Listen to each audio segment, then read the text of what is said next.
صحابہ کرام کے اندر ایک عادت تھی کہ وہ یہ چاہتے تھے کہ ہم آگے سے آگے بڑھیں، آگے سے آگے نیکیوں کے اندر سبقت کریں۔ ہماری خواہش یہ ہوتی ہے کہ خوبصورتی میں آگے ہوں، کپڑا ہمارا اچھا ہو۔ کل ایک خاتون کا فون آیا، کہنے لگی جب ہم برتھ ڈے میں شرکت کرتے ہیں کسی پارٹی میں تو جو بڑا گفٹ دیتا ہے اس کی قیمت، اس کی عزت زیادہ ہوتی ہے، میرے پاس مال وسائل کم ہے، چھوٹا گفٹ دیتی ہوں تو میری وہاں پہ قیمت کوئی نہیں ہوتی، لوگ مجھے اچھی نظر سے نہیں دیکھتے۔ یعنی ہماری ساری باتیں کیا ہیں، ہم سبقت کس میں لینا چاہتے ہیں؟ مادی چیزوں میں، کہ گفٹ میں اب برتھ ڈے تو منانا، نبی کریم صلی اللہ علیہ وسلم کو تو شیوا نہیں تھا، اسلام میں تو اس کی کوئی ترغیب نہیں دی گئی، کچھ بھی نہیں بتایا گیا، غیروں کی بات ہے۔ لیکن بات کرنے کا مقصد یہ تھا، ہم یہ چاہتے ہیں کہ دنیا کی چیزوں میں ترقی ہو، گاڑی ہماری اچھی ہو، گھر ہمارا اچھا ہو، زیور ہمارا اچھا ہو، کپڑے ہمارے اچھے ہوں، ہم کہیں کچھ دینا چاہیں تو ہم ہمارے پاس اتنی گنجائش ہو کہ سب سے بڑی چیز دے سکیں تاکہ ہمارا نام ہو۔ حضرات صحابہ کی کیا ترتیب تھی؟ صحابہ کرام اللہ رب العزت کے ہاں بڑا مقام پانا چاہتے تھے، اس لیے نیکیاں کرنا چاہتے تھے۔ انہیں معلوم تھا یہ دنیا چھوڑ کے جانا ہے، یہاں رہنا نہیں، یہ دھوکے کا گھر ہے، کوئی یہاں باقی نہ رہا، ہم بھی باقی نہیں رہیں گے۔ جب ہمارے سے پہلے والے چلے گئے تو ہم کیسے رہ سکتے ہیں، ہم نے بھی جانا ہے۔ ایک مرتبہ کیا ہوا، کچھ صحابہ کا نام غریب تھے، نبی علیہ السلام کی خدمت میں حاضر ہوئے، کہا یا رسول اللہ صلی اللہ علیہ وسلم ہمارے پاس مال نہیں ہے، غربت ہے، بس گزر بسر اپنی کر لیتے ہیں، باقی نماز ہم پڑھ لیتے ہیں، روزہ ہم رکھ لیتے ہیں، کچھ اعمال ہم کر لیتے ہیں جو بدنی ہیں، لیکن اللہ کے نبی کچھ ہمارے ساتھی جو صحابہ ہیں ان کے پاس مال بہت ہے، وہ کیا کرتے ہیں، جو نیکیاں ہم کرتے ہیں وہ بھی کر لیتے ہیں، ہم نماز پڑھتے ہیں وہ بھی پڑھتے ہیں، ہم روزے رکھتے ہیں وہ بھی رکھ لیتے ہیں، ہم تہجد پڑھتے ہیں وہ بھی تہجد پڑھ لیتے ہیں، سارے کام تو وہ کر لیتے ہیں، لیکن مال زیادہ ہونے کی وجہ سے وہ صدقہ بھی کرتے ہیں، خیرات بھی کرتے ہیں، غریبوں کی مدد بھی کرتے ہیں، وہ آپ کو بھی مال دیتے ہیں کہ آپ لوگوں کی مدد کریں، اپنے رشتہ داروں کی بھی مدد کرتے ہیں۔ ہمارے پاس تو مال نہیں ہے، آپ ہمیں کوئی ایسا عمل، ایسا گر بتا دیں کہ ہم اس عمل کو کر لیا کریں تو ہم ان سے آگے بڑھ جائیں، ہم پیچھے نہ رہیں۔ تو نبی علیہ السلام نے ان کو ارشاد فرمایا کہ ہر نماز کے بعد 33 مرتبہ سبحان اللہ، 33 مرتبہ الحمدللہ اور 34 مرتبہ اللہ اکبر پڑھ لیا کرو، اللہ بڑے بڑے بلند درجات عطا فرما دیں گے۔ صحابہ کرام نے کرنا شروع کر دیا۔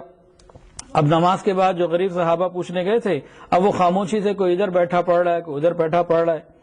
جو دوسرے صحابہ تھے نا، جن کے پاس مال تھا، آخر وہ بھی تو اللہ کے محبوب بننا چاہتے تھے، تو انہوں نے غور کیا کہ کوئی ادھر لگا ہوا ہے، کوئی ادھر لگے ہوئے ہیں، آخر بات کیا ہے، تو وہ بھی کٹوں میں لگ گئے۔ تو انہوں نے چند ہی دنوں میں معلوم کر لیا کہ بھئی یہ لوگ تو نبی علیہ السلام سے بلندی درجات کا ایک اعلیٰ نسخہ لے کر آئے ہیں، اس پر عمل کر رہے ہیں تاکہ قیامت میں آگے بڑھ جائیں، نیکیوں میں آگے بڑھ جائیں۔ تو ان کو جیسے پتہ لگا کہ بلندی درجات کا یہ نسخہ ہے کہ ہر نماز کے بعد 33 اور 34 مرتبہ اللہ کو پکارنا، تو اللہ کا نام لینا، سبحان اللہ، الحمدللہ، اللہ اکبر، تو جناب انہوں نے بھی کرنا شروع کر دیا۔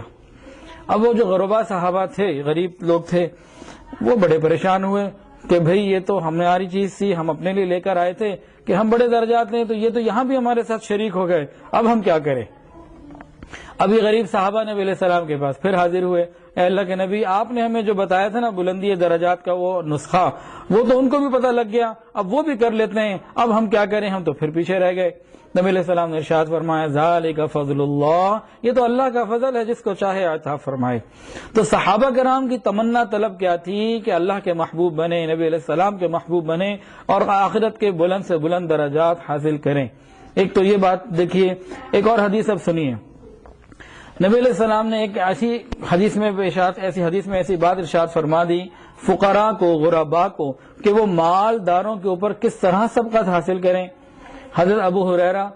رضی اللہ عنہ ارشاد فرماتے ہیں کہ آقا نے ارشاد فرمایا کہ تم مالداروں پر سبقت اگر حاصل نہ کر سکو تو تم کشادہ روئی اور حسن اخلاق سے سبقت حاصل کر سکتے ہو۔ مطلب یہ کہ جب مالدار اللہ کی راہ میں مال خرچ کر کے ثواب حاصل کرنے لگیں، مسجد بنائیں، مدرسے چلائیں، اس طرح کے کام وہ کرنے لگیں، اور تمہارے پاس مال کی گنجائش نہ ہو تو تم لوگوں کے ساتھ کشادہ روئی اور حسن اخلاق سے پیش آؤ گے تو تم ان کے مرتبے سے آگے بڑھ جاؤ گے۔ تو حسن اخلاق ایک ایسی چیز ہے کہ مالداروں کا مال خرچ کرنا یہ اس سے آگے انسان کو لے جاتا ہے۔ اور آج ہمارا کیا ہے کہ ہم میں سے کتنے لوگ ایسے ہیں جو لوگوں کی زندگیوں کو جہنم بنا کر سجدوں میں جنت تلاش کرنے کی کوشش کرتے ہیں، ایسے جنت نہیں ملتی۔ میزان اعمال میں سب سے زیادہ وزن کس اعمال کا ہوگا؟ یہ بھی تو ہمیں پتہ ہونا چاہیے نا کہ قیامت کے دن ہمارے اعمال، ہم نے نماز، روزہ، حج، زکوٰۃ جتنے اعمال ہم کرتے ہیں، قیامت کے دن جب پلڑے میں اعمال تولے جائیں گے تو کس عمل کی قیمت زیادہ ہوگی، کس کا وزن زیادہ ہوگا؟ یہ سنیے، حضرت ابو درداء رضی اللہ عنہ سے روایت ہے، نبی علیہ السلام نے ارشاد فرمایا کہ سب سے زیادہ ترازو میں جو عمل وزنی ہوگا وہ حسن اخلاق ہیں۔ بہقی شریف کی روایت ہے۔